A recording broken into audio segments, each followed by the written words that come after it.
Olá, seja muito bem-vindo ao programa Momento Jurídico que está começando. Hoje viemos até a sede da OAB Gaúcha para acompanhar a apresentação oficial do Fórum dos Conselhos e Ordens das Profissões Regulamentadas do Rio Grande do Sul.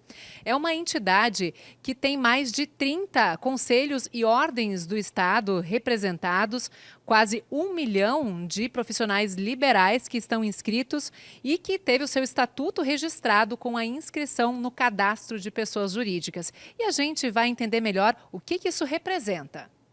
Qual é a missão do fórum e principais demandas, principais pautas que devem ser trabalhadas num primeiro momento? A grande missão do fórum é uma educação de qualidade para que esses profissionais sejam bem preparados quando entrarem no mercado, a fiscalização do exercício profissional e a defesa da sociedade. Aí em diversos temas, como nós estamos lutando contra o aumento de tributação, pelo pagamento dos precatórios e diversas outras temáticas que são de interesse da sociedade e que, portanto, repercutem também na ação de defesa da sociedade do fórum. Ainda sobre a questão da tributação, por que você afirma que é uma bitributação que está acontecendo com o que foi aprovado no Congresso e está sendo planejada uma emenda para o Senado tentar reverter a decisão da Câmara? Nós articulamos uma emenda que já está elaborada no Senado da República, agora estamos articulando com os senadores e esta emenda ela tem o intuito de retirar os profissionais liberais desta nova tributação. E eu falo em bitributação porque as pessoas jurídicas de um profissional liberal, quando emite a nota fiscal, ele já faz o pagamento do imposto de renda devido na sua nota fiscal. O que se busca agora é uma nova tributação na pessoa física quando for distribuído o lucro. E eu vou aproveitar a tua pergunta para esclarecer. O lucro para um profissional liberal, seja de que atividade for, é a remuneração do seu trabalho. O nosso trabalho é um trabalho de natureza pessoal e intelectual. Portanto, o lucro para nós, profissionais liberais, é a remuneração do nosso trabalho. Ou seja, este projeto de lei acaba querendo tributar a nossa remuneração e atingindo diretamente a nossa capacidade de compra e de qualidade de vida. Conversamos agora com o Dr. Márcio Binzeli, ele que é vereador e também presidente do CRECI, o Conselho Regional de Corretores de Imóveis do Rio Grande do Sul, mais uma entidade representada também dentro desse fórum que foi criado. Qual a importância do trabalho que o fórum vai desempenhar e principais pautas que vocês devem levar para o debate dentro do fórum? Bem-vindo ao Momento Jurídico. Uma alegria conversar aqui com o Momento Jurídico. Acredito que o principal avanço que o fórum, o principal passo que o fórum dá a partir de hoje é esta questão da formatação de um CNPJ, uma personalidade jurídica, que permite avançar agora em outras pautas jurídicas, de iniciativas de projeto de lei, agregar uma personalidade jurídica, digamos assim, uma associação que já vinha trabalhando em favor da sociedade, com temas relevantes e importantes, tem um valor agregado significativo. Eu diria assim que, resumidamente, o presidente Lamáquia trouxe ali os 3 principais eixos de atuação do fórum, quais sejam essa questão em torno da formação, da área educacional.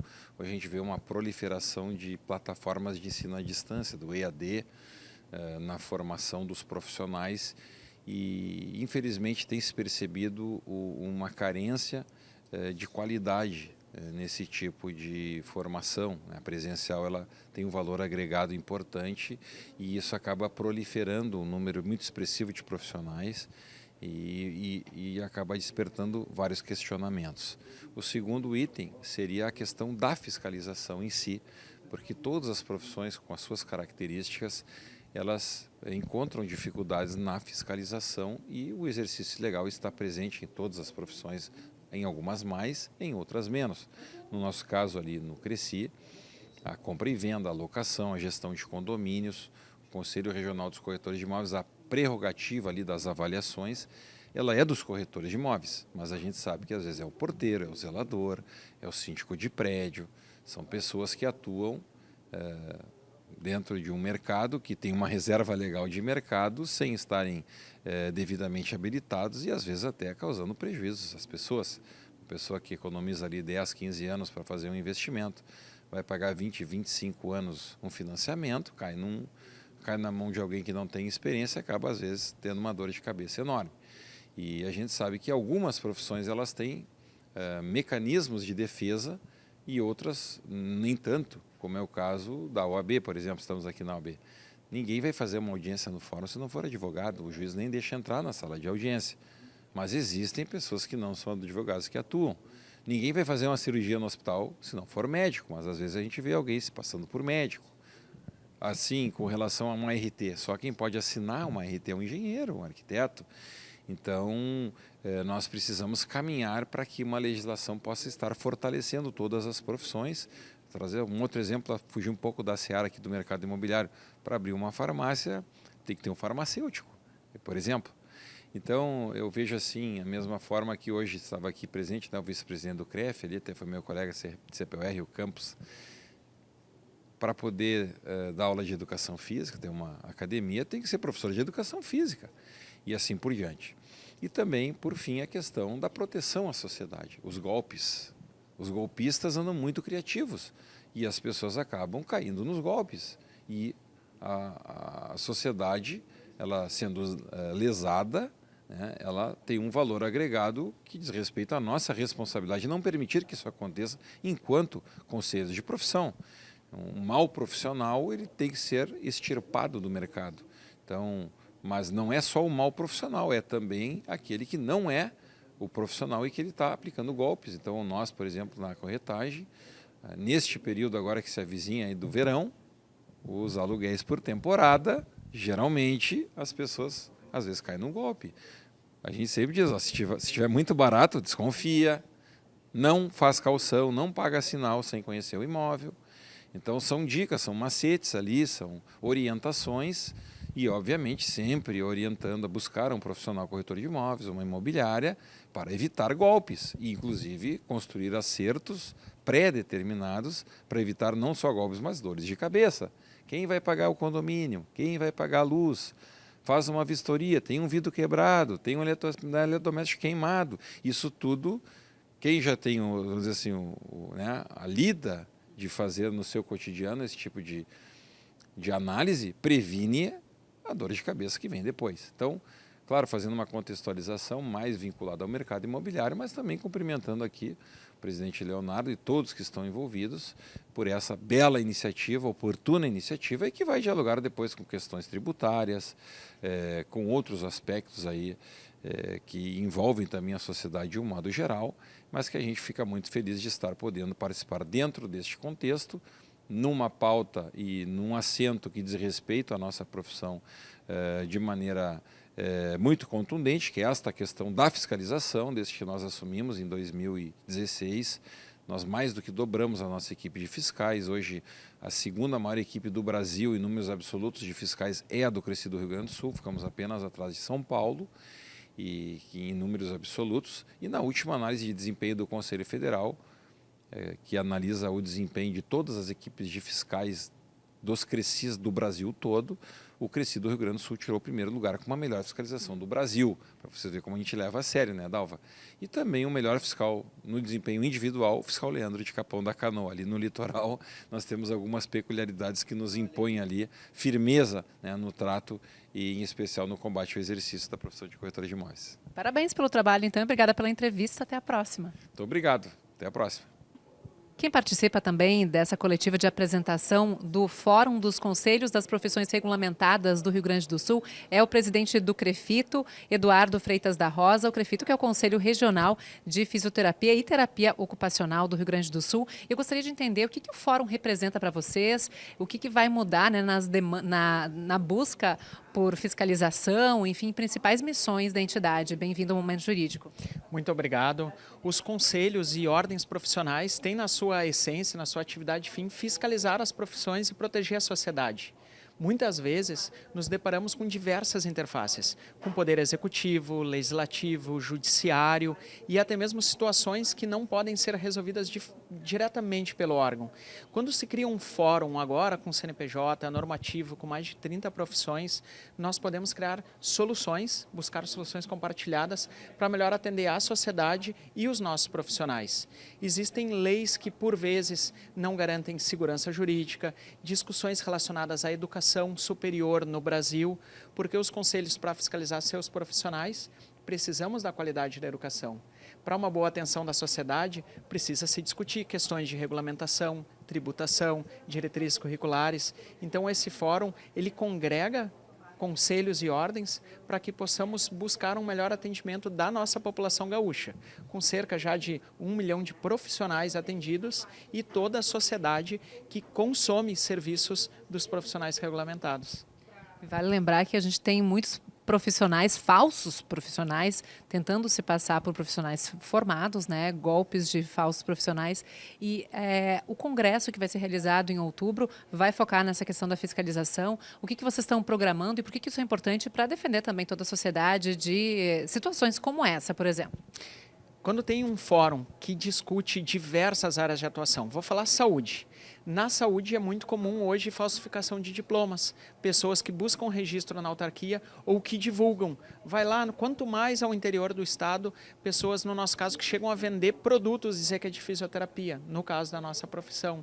Então, existem diversos golpes, infelizmente, que nós sabemos, digitais e físicos, e cabe aos conselhos profissionais conseguir atingir essas pessoas para proteger a sociedade. Então, quando nós viemos para o primeiro congresso do Fórum, que vai acontecer aqui em Porto Alegre, dia 31 de outubro e 1º de novembro, nós temos representação de Receita Federal, Tribunal de Contas da União, nós temos diversos órgãos de secretarias do Estado, como Saúde, Educação. Hoje se discute aqui com a Secretaria Estadual de Educação, tivemos uma reunião semana passada para ter um grande evento com o Fórum dos Conselhos nas escolas estaduais de ensino médio, para divulgar profissões. Então pensemos que possa ser levado aos nossos jovens conhecimento de mais de 30 profissões no Estado, por meio dos seus conselhos profissionais, ou seja, uma nova forma complementar de fiscalizar. Além de fiscalizarmos com os departamentos de fiscalização as profissões, os profissionais, mas podermos chegar também no Estado, em interfaces, para trazer soluções das profissões na comunidade. O Fórum tem esse objetivo. Com apoio agora dessa entidade plural, representativa, que ganhou um CNPJ. Então, muito obrigada pela sua entrevista e sucesso com o evento também. Muito obrigado, Dalva. Sucesso para vocês e parabéns pelo trabalho. Vamos conversar agora com a Jennifer de Mello, ela que é presidente do Conselho Regional de Psicologia do Rio Grande do Sul. A gente gostaria de entender qual a importância, né, do Fórum de Conselhos e Ordens das Profissões Regulamentadas do Rio Grande do Sul. É uma associação que agora está ganhando o CNPJ. Qual a importância do trabalho desenvolvido e dessa mudança apresentada aqui? Bem-vinda ao Momento Jurídico. Obrigado. Olá a todos, bom dia. Né? Essa associação que estão se criando aqui no Fórum é muito importante, né, para todos os conselhos que aqui participam, né, para integrar mais, para ter a conversar entre os conselhos, né, a criar forças para algumas batalhas que alguns conselhos também precisam. Então, quanto mais a gente se unir enquanto conselhos, isso é muito importante. E vão ser feitas reuniões periódicas, a ideia é que se troque informações e se trabalhe em conjunto? Exatamente, a ideia é trabalhar em conjunto, né? A gente ainda não tem, pelo menos eu ainda não tenho, né, as datas específicas dos encontros, mas com certeza sim. A ideia é trabalhar todos juntos. Certo. Obrigada pela entrevista. Vamos agora para um rápido intervalo. Lembrando que o programa Momento Jurídico tem o oferecimento do Grupo Zafari Bourbon, Economizar é Comprar Bem, e Catu Seguros, 30 e para toda a vida, Sistema OAB-RS e a PMPA, Associação dos Procuradores do município de Porto Alegre. Nós já voltamos.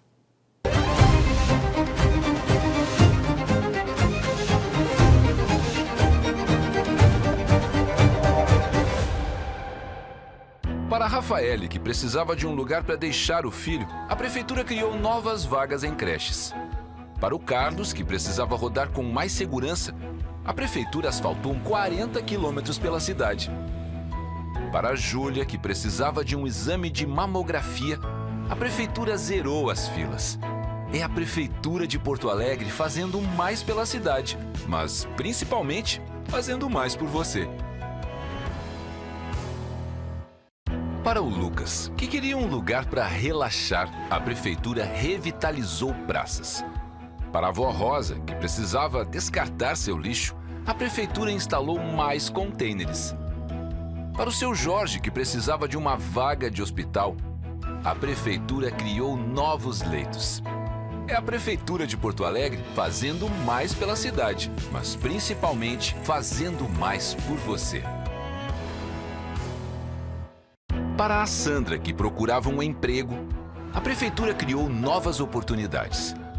Para o Léo, que queria esperar o ônibus com mais conforto, a Prefeitura instalou novos abrigos. Para a Cris, que queria atenção para os problemas da sua rua, a Prefeitura visitou várias comunidades. É a Prefeitura de Porto Alegre fazendo mais pela cidade, mas principalmente fazendo mais por você.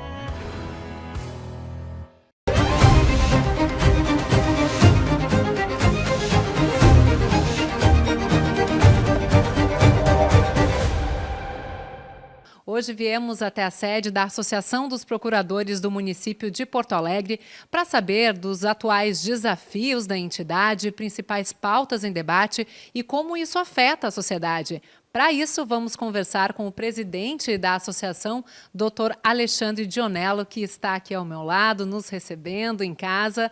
Seja muito bem-vindo, então, ao programa Momento Jurídico. E já começo lhe perguntando sobre os atuais desafios, maiores desafios da advocacia pública municipal. Olá a todos, é um prazer sempre recebê-los, né, Dalva, aqui na nossa associação.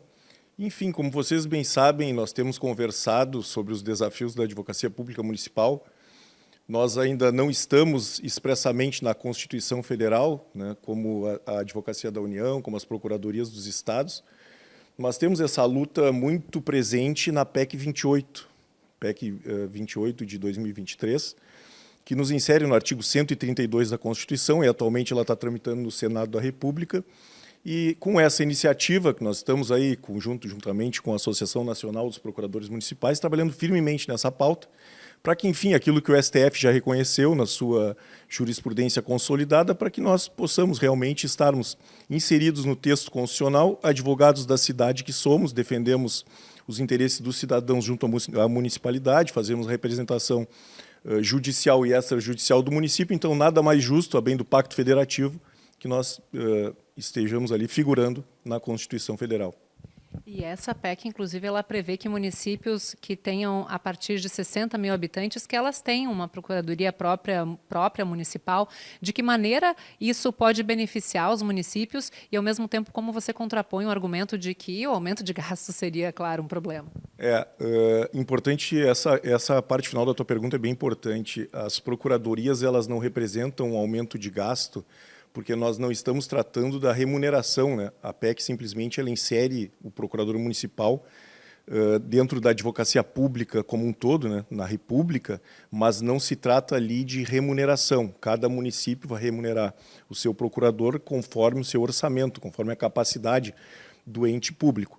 E agora, já que a gente falando de remuneração, vem a questão dos honorários, né? Dos honorários advocatícios, que pelo Código de Processo Civil os advogados públicos também recebem os honorários, então a gente tem uma realidade muito diferente, inclusive, de outros entes, como a Advocacia da União, por exemplo. Nós temos uma realidade em que nos municípios uma grande parte da remuneração dos procuradores vem dos honorários de sucumbência. Isso significa dizer que o pagamento não está vindo do tesouro do município. O município não está deixando de empregar aquele recurso em políticas públicas, como saúde, educação, enfim, as demais que o município cuida. A remuneração dos procuradores, quando vem dos honorários, ela vem do êxito dos procuradores nos processos. Então, é realmente como se fosse um pagamento por eficiência. Então, ele é muito mais econômico para o ente público, né? Serve como uma forma de incentivo financeiro, mas também o município se beneficia porque, claro, vai ter um grande empenho para que os procuradores municipais sejam bem-sucedidos aí nas suas causas na defesa da administração pública. Exatamente. E a remuneração aí ela tem uma relação direta com o êxito, ou seja, a grande parte do valor daquela ação vai entrar no erário, e uma menor parte, ali, 10%, enfim, ou 20%, quando for fixados os honorários, esses sim irão para os procuradores. Agora, mudando um pouquinho de assunto, eu gostaria de falar também sobre a reforma administrativa, para entender de que forma ela pode mudar a carreira, inclusive as atribuições dos procuradores municipais. Qual é a sua avaliação? Olha, a reforma administrativa é um texto bem pesado. Foi na última quinta-feira, muito recente, a liberação de uma primeira versão desse texto pelo relator, que é o deputado Pedro Paulo, do Rio de Janeiro, ela abrange a administração pública como um todo, né? E a gente vem acompanhando esse processo muito desde o início. Tivemos fala numa audiência pública realizada no Congresso Nacional, no plenário da Câmara dos Deputados, em que falamos da situação da advocacia pública municipal.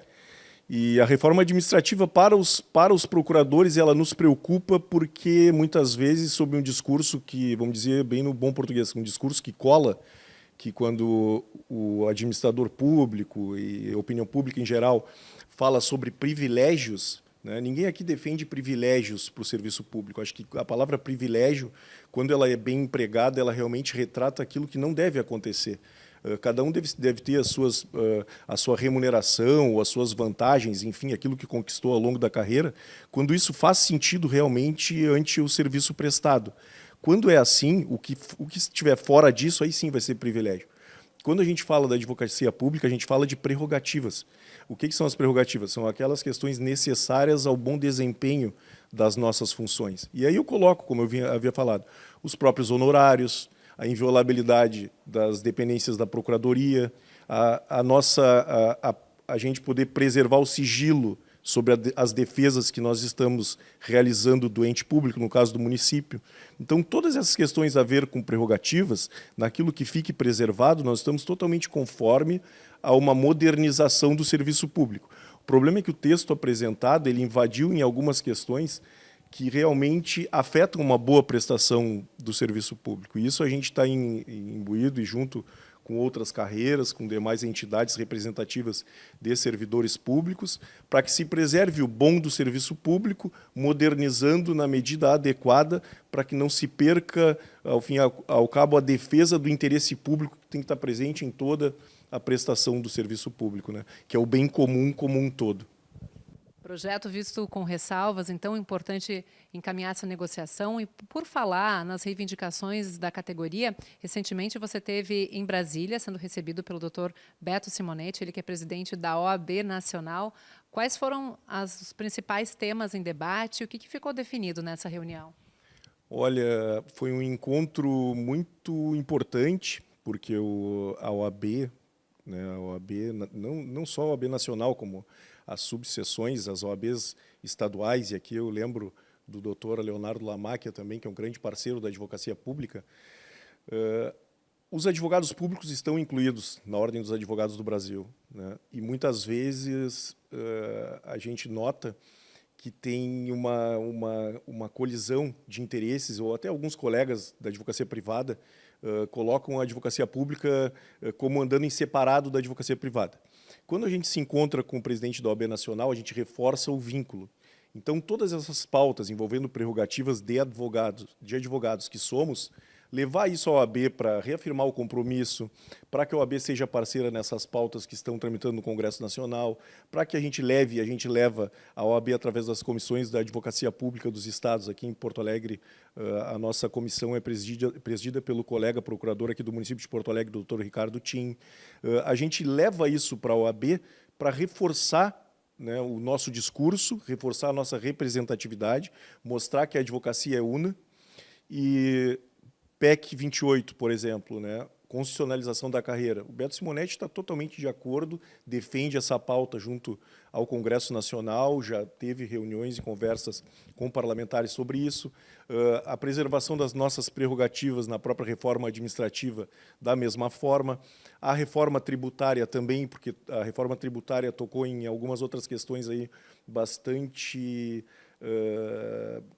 que a gente pode dizer que gera um pouco de desconforto de quem está nos municípios, vendo que o próprio Pacto Federativo foi um pouco quebrado com uma concentração de poder muito grande para a União em detrimento dos estados e dos municípios. Então, nós temos aí um pouco de incerteza, por exemplo, quem é que vai cobrar essa dívida oriunda do novo IBS, né, do Imposto de Bens e Serviços, que vai substituir o ISS, o ICMS e tal. Então, concentração de muito poder, sob o nosso ponto de vista, na União, tirando um pouco de competência dos próprios advogados públicos de estados e municípios. Então, é importante a OAB estar envolvida nesse debate, porque reforça da transparência, leva para a sociedade por um viés que sai um pouco do serviço público e vem também pelo ponto de vista do cidadão, para que a partir daí a gente tire melhores consensos sobre essas questões um tanto complexas, né?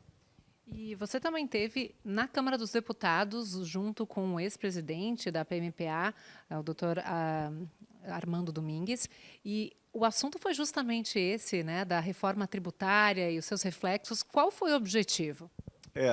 A reforma tributária, como eu estava falando, né, ela foi vista como uma modernização da matriz tributária do Brasil, porque a gente sabe que na questão tributária o Brasil tem uma complexidade, um volume imenso de legislação.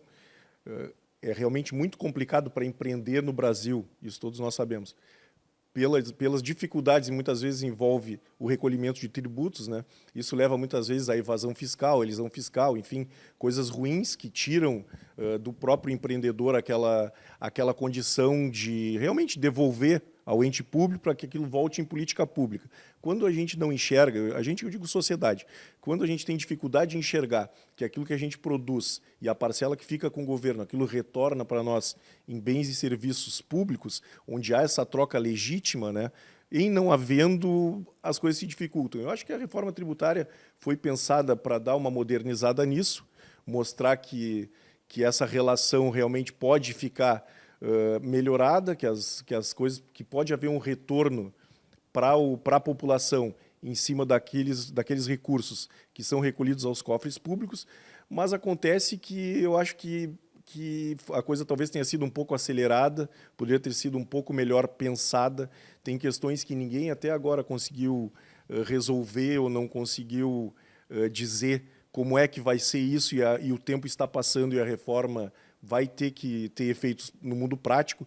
Então, a gente tem, por exemplo, aí o PLP 108, né, que falou do comitê gestor do IBS, e nesse comitê gestor, uma questão que nos preocupou muito, isso foi pauta até de reunião com o próprio Beto Simonetti, que ele tirou os procuradores públicos ou os advogados públicos de dentro do comitê. Isso era uma disposição que estava lá, ou seja, aquele comitê gestor do Imposto de Bens e Serviços, que vai dizer quais são as diretrizes legais que a União, Estados e municípios vão ter que adotar. No momento que tu tira a advocacia pública ali de dentro, tu acaba ficando com um viés muito mais fiscalizatório, porque tu vai ter auditores fiscais, vai ter agentes fiscais ali dentro, sem a advocacia pública, que muitas vezes acaba tendo um olhar do aspecto legal que não descarta o ponto de vista do cidadão. Eu entendo, e nós entendemos que isso vem em prejuízo do cidadão. Então, isso é uma questão crítica que a gente tem, atuamos pontualmente nisso. O PLP ele tramitou na Câmara, houve algumas mudanças no Senado, ele volta para a Câmara, e a gente está trabalhando firme na Câmara para recuperar a melhor redação desse projeto. Tá certo. Antes de encerrar, falar de um assunto um pouco mais ameno, com menos polêmica, os preparativos para a festa de 40 anos da PMPA, 40 anos que a associação vai completar no ano que vem. Quais são os planos? Destacar também que esse ano a nossa PGM completou 100 anos, né? A gente já teve muitas comemorações, teremos uma festa de fim de ano muito bonita, que vocês já estão convidados, que vai ser no Leopoldina Juvenil, no dia 4 de dezembro, né? E já nos preparando para os 40 anos do ano que vem. Já temos pensado em algumas atividades e vai haver bastante comemoração, celebração, né? Porque não é qualquer entidade associativa com a força que a gente conseguiu angariar e conseguimos produzir aí com o empenho de todos os colegas no decorrer desses quase 40 anos. Então, no aniversário de 40, a ideia é marcar bem isso, trazer a comunidade, trazer a sociedade. Aí eu coloco Câmara de Vereadores, Prefeitura, o prefeito, secretariado e tal, para participar junto, vocês, imprensa, mídia, cidadania, enfim, para que mostrar um pouco mais qual é o papel do procurador municipal na cidade, né, do advogado da cidade, que a gente sabe que para nós, como é o nosso dia a dia, é muito fácil enxergar isso, às vezes a população não enxerga, mas a nossa atuação ela permeia todas as políticas públicas, então é aquilo que muitas vezes já tive a oportunidade até de falar para vocês, que o nosso trabalho a gente vê o resultado dele no dia a dia. Então, levar um pouco mais isso, aproveitar os 40 anos para celebrar isso, enfim, fazer grandes festas, mas sempre com esse espírito público, com a ideia do bem comum, envolvendo a todos. Tá certo, vamos acompanhar sim. E muito obrigada pela entrevista, mais uma vez por nos receber aqui na sede da associação. Até a próxima. Muito obrigado, sejam sempre bem-vindos e um grande abraço a todos.